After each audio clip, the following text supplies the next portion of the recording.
Hello students, welcome to our channel. आज हम करने जा रहे हैं class 11 model question paper physics set 3। Video को अंत तक देखिएगा।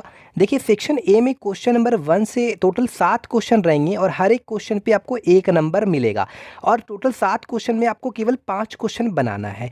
पहला क्वेश्चन हमारा क्या कह रहा है, दो पिंडों के बीच गुरुत्वाकर्षण बल 1 न्यूटन है। यदि उनके बीच की दूरी दोगुनी कर दी जाए तो उनके बीच कितना बल होगा। सबसे पहले हम न्यूटन का गुरुत्वाकर्षण नियम को समझ लेते हैं। ठीक है,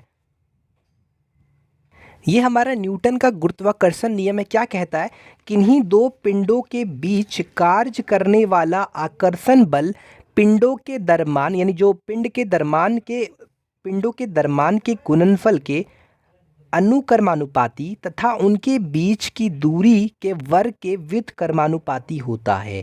हम क्लियर तरीके से समझाएंगे यहाँ पर। ये समझ में आ गया। माना कोई दो पिंड मान लिए जिनका द्रव्यमान को m1 मान लिया गया और एक पिंड का द्रव्यमान को m2 मान लिया गया।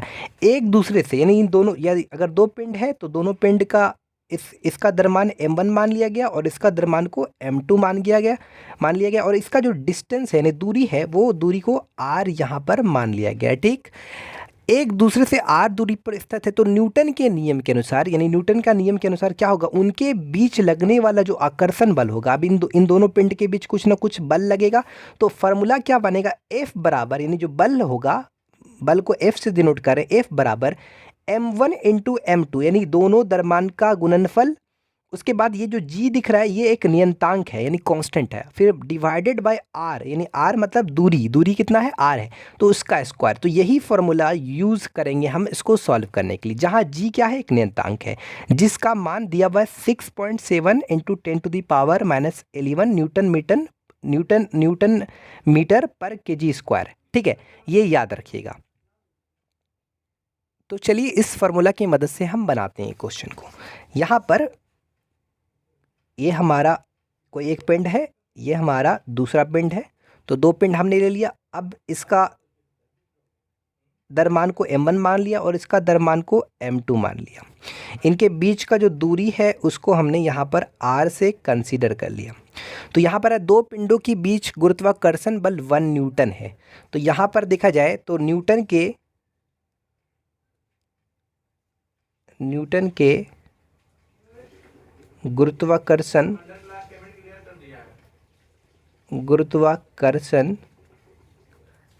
नियम से क्या होगा, जो हमारा F होगा, F बराबर होगा g m1 m2 और डिवाइडेड बाय r स्क्वायर।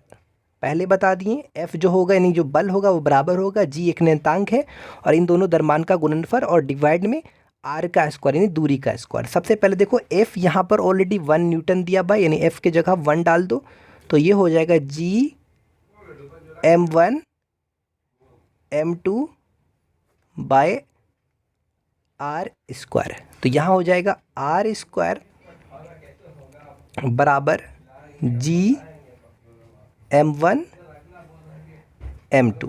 इसको क्या करो, इक्वेशन समीकरण 1 मान लो। अब यहाँ पर आगे आप पढ़ोगे तो यदि उनके बीच की दूरी, अगर इनके बीच की दूरी को दोगुनी कर दी जाए तो उनके बीच कितना बल होगा। तो अब जो हमारा हो जाएगा, जो हमारा फोर्स हो जाएगा, तो F बराबर क्या हो जाएगा, g m1 m2, और यहाँ पर दूरी दोगुना हो रहा है तो यहाँ पर r के जगह 2r इसका स्क्वायर हो जाएगा। ठीक, अब अभी जो नया फोर्स लगेगा उसको हम लोग F डैश से यहाँ पर सुनिश्चित कर देंगे, F डैश मान लेंगे, जो नया फोर्स, यानी नया बल जो लग रहा है, तो F डैश बराबर हमारा हो जाएगा, और यही नया बल जो लग रहा है, यदि दूरी दोगुनी हो गई तो बल भी नया लगेगा। यहाँ पर एक चीज़ आपको बता देंगे, जो यहाँ पर हमने अभी आपको पढ़ा था कि दो पिंडों के बीच कार्य करने वाला आकर्षण बल पिंडों के द्रव्यमान के गुणनफल के अनुक्रमानुपाती होता है। ठीक है, ये चीज़ हमने पढ़ा था, यानी कि जो बल होता है वो द्रव्यमान के अनुक्रमानुपाती। मतलब क्या होता है कि अगर बल बढ़ता है तो द्रव्यमान भी बढ़ेगा, और बल जो दूरी के व्युत्क्रमानुपाती मतलब क्या होता है, अगर बल बढ़ता है तो दूरी है वो घटेगा, अगर ये घटता है तो ये बढ़ेगा। फिर से समझ लो, बल बढ़ेगा तो आपका द्रव्यमान बढ़ेगा, क्योंकि बल द्रव्यमान के क्या हो रहा है, अनुक्रमानुपाती होता है, और दूरी के व्युत्क्रमानुपाती होता है। ये बढ़ेगा तो ये घटेगा। ठीक है, क्लियर है। यहाँ पर एफ डैश बराबर हो जाएगा G m1m2/4r²। ठीक है, कोई दिक्कत। ये एफ डैश हमारा जाहिर सा बात है, जब इनके बीच की दूरी दोगुनी कर दी गई, इनके बीच की दूरी दोगुनी कर दी गई तो नया जो हमारा नया बल लगेगा तो उसको हमने एफ डैश मान लिया। आगे बनाते हैं। अब हम क्या करेंगे, जो r² दिख रहा है, r² की जगह ये चीज़ है, तो हम यहाँ पर एफ डैश बराबर G m1m2 और यहाँ पर r² की जगह ये क्वांटिटी लिख देंगे, क्या, G m1m2। यहाँ पर आप डायरेक्शन दे सकते हैं समीकरण 1 से। तो यहाँ पर ये क्वांटिटी और ये क्वांटिटी कैंसिल हो गया, तो यहाँ पर हमारा जो एफ डैश होगा वो हो जाएगा 1/4।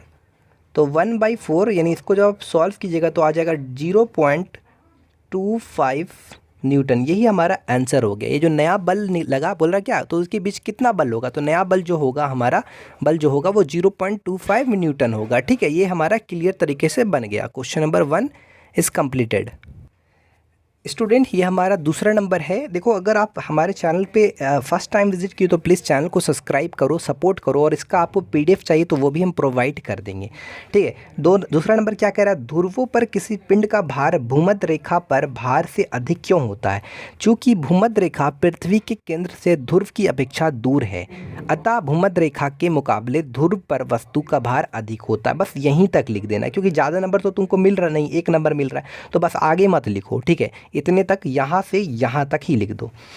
तीसरा नंबर में स्प्रिंग बैलेंस द्वारा किस भौतिक राशि को मापते हैं। तो स्प्रिंग जो बैलेंस होता है किस भौतिक राशि, यानी गोले के द्रव्यमान को, इसका उपयोग गोले के द्रव्यमान को मापने के लिए किया जाता है। काफ़ी बेहतर उत्तर। ठीक, चौथा नंबर में है श्यानता गुणांक की विमा लिखें।